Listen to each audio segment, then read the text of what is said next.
Good morning. Good morning, boys and girls. How is everybody today? Are you guys doing pretty good? I hope you're doing well. Today is Wednesday. Oh, last time I saw you, I was in my pajamas, wasn't I? And I hope that you got a chance to spend a day in your pajamas and welcoming your bears to your home. Maybe you showed them around your bedroom, or you sang a little song, or just kind of played with them. Fantastic. I know some of you had like great big bear snacks with your bears, which was pretty cool. Benjamin, I saw you had a really pretty fun time with your mom and your sisters and your dad, which is awesome, with your bear. So that's good. I have seen pictures of some of you here and there. I got a video of Nehemiah. Nehemiah, if you're there, hi. I got a video of Nehemiah playing with his bears, his bear from last year and his bear from this year. So that was pretty nice. And then I saw a picture of Lewis pushing his baby sisters, not pushing them, but pushing them in a car, like a little like rolly car thing on the sidewalk. It looked fabulous, but I have to say it looked very, very windy where you were because your hair was all over the place. That was awesome. And let's see, I saw, yesterday I was out on a walk. Well, I was on a run. My knee's been hurting, as you guys know. I was out on a run yesterday, and I only ran a little bit, and then I walked the rest of the way because I didn't want to injure my knee. And I walked past Stetson's house, and I waved to your house, Stetson, but you weren't outside. It was kind of chilly yesterday, which I understand. And I'm seeing pictures of Emily and Drew and Alex just about every day, which is awesome, Cherie. Thank you for the updates. It's always nice to see what you guys are up to. And I have to say, Alex and Drew and Emily, you guys are living like kings over there. Like kings. Your mom and dad are awesome and doing so many fun things with you guys. And Gabby, I've seen pictures of Gabby too. You and Colin are outside so much. I want to come to your house because you guys get to be outside so much. My family, out of the four of us, I am the only one that really likes to be outside unless the weather is like perfect. If the weather is perfect, I can drag everyone out of the house pretty easily. But no, if it's a little cold, if it's a little windy, if it's too sunny, they don't want to go out with me. So I go out by myself sometimes. And a lot of times I just drag them out anyways. Yesterday, what did we do? Oh yeah, yesterday I dragged my whole family outside and we actually got in the car and we went over to DeWitt Cabin. There's some trails over there. A lot of you guys know that. But we did some trails and we got to see the horses, which was really nice. And a couple of the horses even came to the fence, which was really nice. So we did a little walk yesterday evening and it was a little chilly. We had to put our hoods up on our coats. I think today's going to be a little chilly too, but at least the sun's out. I mean, that makes it way, way better when the sun is out, huh? Oh, let's see. What else is going on today? Anything going on with you? No? Yeah. Oh, I know what's going on today. You guys hear Bun Bun? Bun Bun's squeaking over there and drinking his water. We have 2 letters of the week this week because last week was our hibernation celebration and we just didn't do a letter that week. And I thought, well, we'll do last week's letter right now and we'll also do this week's letter right now. So we have 2 letters of the week. Do you know what they are? They're the last 2 letters of the alphabet. What are the last 2 letters of the alphabet? If I move over, you'll see them. Y and Z, right? We did X, so it's X, Y, Z. So Y, what does a Y sound like? Yeah, yeah, yeah.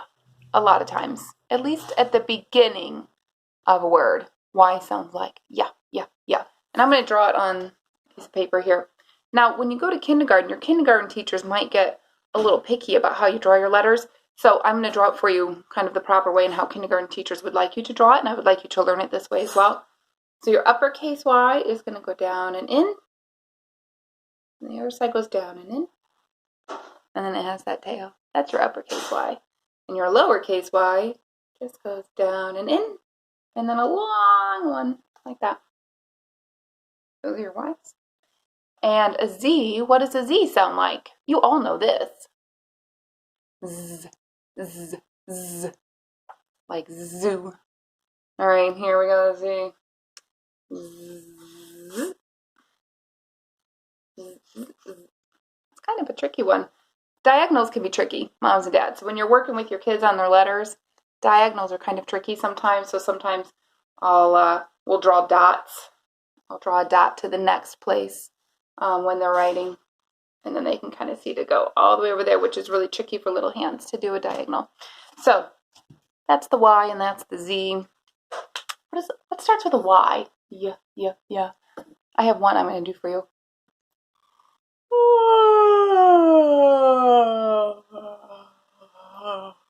That made a really yawn. Yawn. Yawn. Starts with a Y. Can you think of other words that start with a Y? It would be nice if you thought of a few words. If you do, have mom and dad let me know what you think of, because you guys are really better at coming up with some of these words than I am. There's also another Y word that sometimes we use to make like kites with, when you guys make kites here. Yarn. Yarn starts with a Y too. All right, what about a Z? What starts with a Z? You guys could probably name a million things that start with a Z. Z. There are lots of animals at the zoo, right? And what is an animal that starts with Z? He has those black and white stripes. Real pretty animal. The zebra, of course. There's a couple of words that start with a Z, but we'll talk about more words on Friday that start with a Y and a Z. I'm going to read a book to you guys right now. Let's see. If you give a mouse a cookie. I love these books. This mouse, he gets very needy for things. He gets an idea in his head and he just wants to go for it. Whoops, my phone almost fell. If you give a mouse a cookie, he is going to ask for a glass of milk. And when you give him the milk, he will probably ask for a straw. And when he is finished, he will ask for a napkin. Then he will want to look in a mirror to make sure he doesn't have a milk mustache. You ever get a milk mustache right there? When he looks in the mirror, he might notice that his hair needs a trim. So he will probably ask for a pair of nail scissors. When he has finished giving himself a trim, he will want a broom to sweep it up. Look at all the hair. Can you see that? I don't know if you can see it. All the hair falling down. So he will start sweeping. He might get carried away and sweep every room of the house. Well, that's not a bad thing. He may even end up washing the floors as well. When he was done, he will probably want to take a nap. You will have to fix up a little box for him with a blanket and a pillow, and he will crawl in and make himself comfortable and fluff the pillow a few times. He will probably ask you to read him a story. So you will read to him from one of your books, and he will ask to see the pictures. When he looks at the pictures, he will get so excited that he will want to draw one of his own, and he will ask for paper and a crayon. I thought he was going to sleep.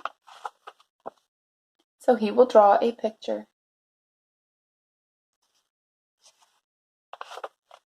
When the picture is finished, he will want to sign his name with a pen. And then he will want to hang his picture on your refrigerator, which means he will need Scotch tape. He will hang up his drawing and he will stand back to look at it. Looking at the refrigerator will remind him that he is thirsty. So, he will ask for a glass of milk. And chances are, if he asks for a glass of milk, he will want a cookie to go with it. And then the whole book starts over again, right? Because that's how these books work, right? If he has a cookie, if you give him a cookie, he's going to want milk. If he wants milk, he will want a straw. And when he's done with his milk, he needs a napkin. And then he'll make sure that he's not a mess. And he looks in the mirror and he sees he has this very long hair. And then he has to cut his hair. And the whole thing just keeps going and going and going. because he's a very silly mouse, isn't he? I'm going to read one more story for you guys today. Edwina. This is such a funny one. The dinosaur who didn't know she was extinct. And this, let's see, this has a very funny little character in it. I have to see if you guys remember his name. It's been quite a while since we've read this book together. Maybe even not since last year. Benjamin, I don't know if you've read this book with us. Goodness gracious. Drew, I don't know if you've seen this one. This book is by one of my favorite authors. You know, sometimes we talk about the authors of the book, and this is the person who wrote this book.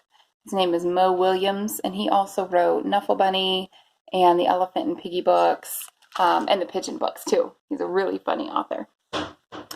Everybody in town knew Edwina.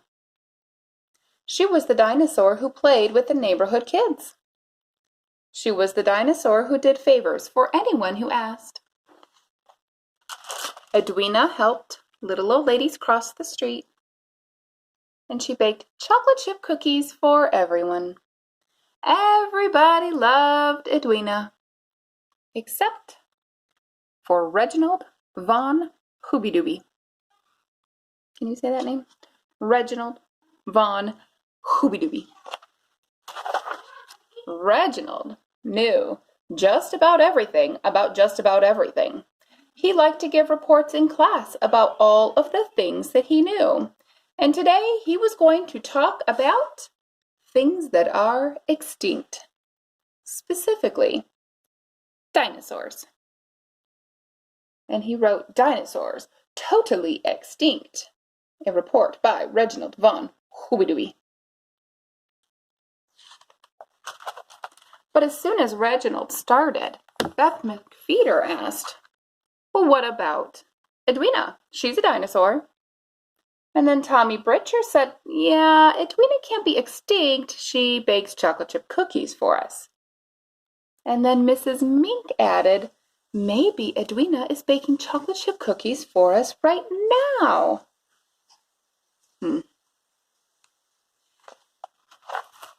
Before he knew it, everyone except Reginald was outside eating cookies.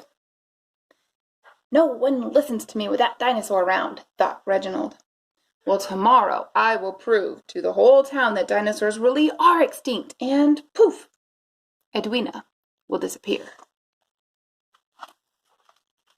The next morning, Reginald handed out flyers that made excellent arguments for how extinct dinosaurs are. They also made excellent hats. When flyers didn't work, Reginald tried protesting. His sign says, "This is not happening." But clearly this thing is happening, right? When protesting didn't work, he tried everything he could think of.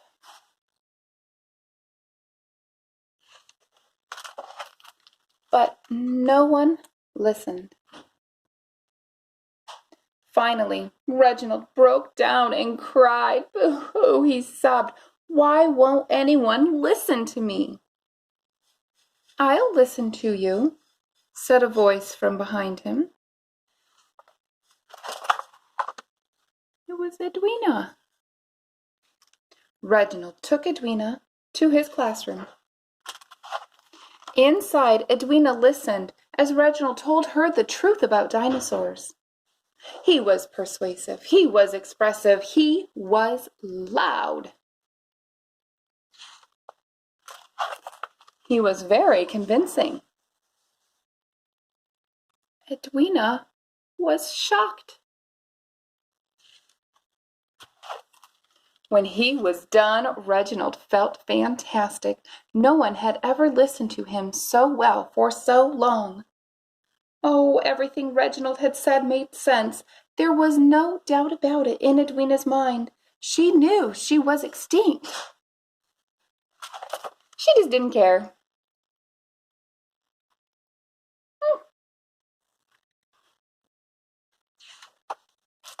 And by then, neither did Reginald von Hoobie-Dooby.